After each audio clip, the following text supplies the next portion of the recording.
दोस्तों, आज की कहानी है ससुर जी। इतना ही शौक है पैसे उड़ाने का तो खुद कमाओ। दोस्तों, कहानी शुरू करने से पहले अगर आपने चैनल को सब्सक्राइब नहीं किया हो तो कर लीजिए ताकि आपके पास पहुंच सके हर नया वीडियो। सुधा जी, जल्दी से अपना सामान बांध लीजिए, हम कल ही यहाँ से चले जाएंगे और लौट कर कभी नहीं आएंगे। अब मैं यहाँ और घुट घुट कर नहीं रह सकता। महावीर जी अपने कमरे में घुसते हुए अपनी पत्नी को कहते हैं, पर बात क्या है जी, और हम जाएंगे कहाँ? गांव का घर तो पहले ही बिक चुका है और कोई काम धंधा भी तो नहीं है आपका, फिर रहेंगे कहाँ और खाएंगे क्या? काफी दिनों से बाप बेटे के बीच बढ़ती कड़वाइटों को देखकर सुधा जी कहती हैं, कहीं भी चले जाएंगे पर अब यहाँ नहीं रहेंगे। इसने हमें समझा क्या? उसे लगता है वह दुत्कारता रहेगा और हम उसके दुत्कार को सहते रहेंगे। सुधा जी, अब मुझसे ये बर्दाश्त नहीं होगा। अरे 2 वक्त की रोटी खिलाकर हम भी कोई एहसास नहीं कर रहे हैं। वह हमने भी अपने जीवन का 50 साल उसकी परवरिश में खपाया है। ऐसे नहीं वह इस काबिल बन गया। भावुकता से निकलकर महावीर जी गुस्से से बोलने लगते हैं, जी मैं आपके दर्द को भली भांति समझ रही हूँ, पर बेटे का भी तो दर्द समझिए। शायद वह किसी कारण से आपसे चिढ़ रहा होगा और गुस्से में कुछ कह दिया होगा।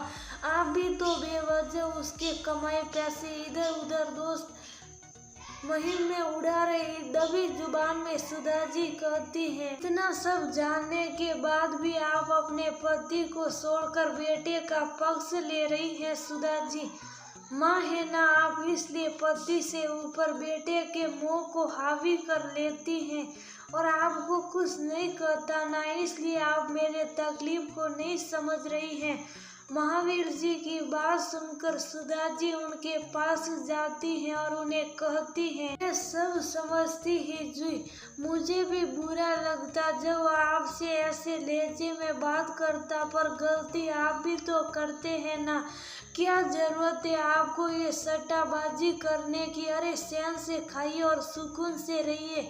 अब इस उम्र में ये सब शोभा देता क्या? हाँ, तो शौक से नहीं खेलता हूँ मैं, बल्कि बैठे बैठे उब जाता हूँ।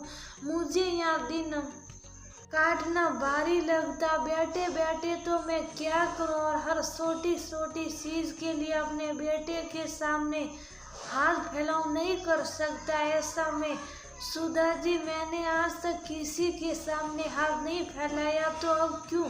मैं अभी भी काम करना चाहता हूँ और अपने पैसे पर जीना चाहता हूँ, पर आपका बेटा मुझे कोई व्यवसाय भी नहीं करने देता। तो आप भी बताइए मैं क्या करूँ? और कौन सा ऐसा बेटा होगा जो अपने पिता को ये कहेगा, अगर ज्यादा तकलीफ है तो निकल जाइए मेरे घर और वापस मत आइएगा। सोचिए सुधा जी, इस बात से मुझे कितनी तकलीफ हुई होगी। कहते कहते महावीर जी की आंखों में आंसू तैरने लगते हैं।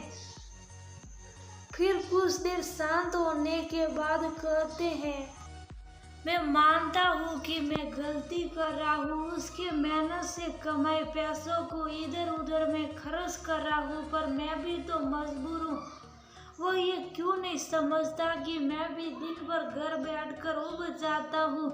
मुझे शुरू से ही कुछ न कुछ काम करने की आदत थी और इतनी जल्दी रिटायरमेंट लेना मेरा बस का नहीं है।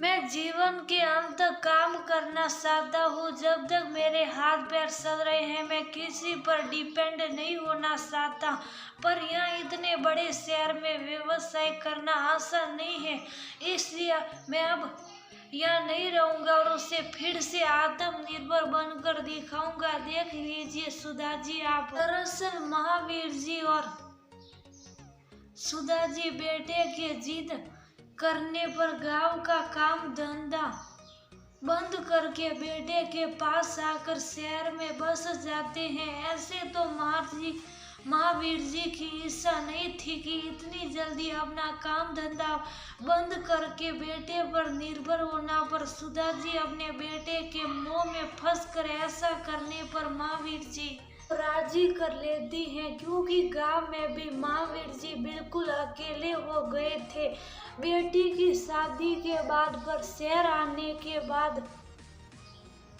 महावीर जी का मन नहीं लगता था और बेटे के सामने हाथ फैलाना भी उन्हें अच्छा नहीं लगता था।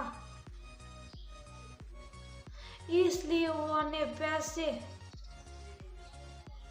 कमाने का शॉर्ट का रास्ता सट्टेबाजी को चुन लिए थे, जिसकी वजह से आए दिन बाप बेटे के बीच कहासुनी होती थी। और एक दिन गुस्से से महावीर जी के बेटे ने अपने पिता से कह दिया, आप यहाँ से चले जाइए और वापस मत आइएगा जब तक आपकी ये आदत न सुधर जाए। बस यही बात महावीर जी को चुभ जाती है और वो वहां से जाने के लिए तैयार हो जाते। खैर ठीक है जी, आप जैसे बोले, कहकर सुधा जी अपना सामान बांधने लगती हैं और महावीर जी टिकट का इंतजाम करने निकल जाते हैं। 2 दिन बाद का उनका टिकट था। वो ज्यादा कुछ कहे बिना अपने बेटे के यहाँ से चले जाते हैं। गांव पहुंचकर वह किराए पर छोटा सा मकान लेते और फिर अपने LIC पॉलिसी पर लोन उठाकर अपना छोटा सा व्यवसाय शुरू करते हैं। धीरे धीरे काम अच्छा चलने लगता है और उनका मन भी गलत जगह नहीं भटक कर अपने काम में बीतने लगा था। अब उनके चेहरे पर अलग ही आत्मविश्वास दिखता था, जिसे देखकर महावीर जी का बेटा भी निश्चित हो गया कि उसके पिता अब गलत राह पर नहीं बल्कि आत्मनिर्भरता के साथ अपना जीवन यापन कर रहे हैं।